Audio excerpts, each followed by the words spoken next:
Muqaddimah surah Al-Fatihah, surah pembuka Al-Quran 7 ayat.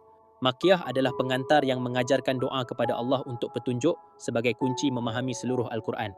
Surah ini turun pertama kali secara lengkap kepada Nabi SAW, dikenal sebagai Ummul Kitab, Induk Al-Quran, As-Sab'ul Matsani, 7 ayat berulang, dan Al-Hamd, pujian.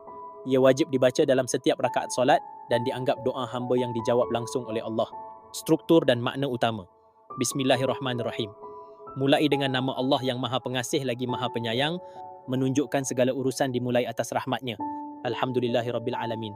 Segala puji bagi Allah, Tuhan semesta alam, mengakui keesaan dan kebesarannya sebagai pencipta segalanya.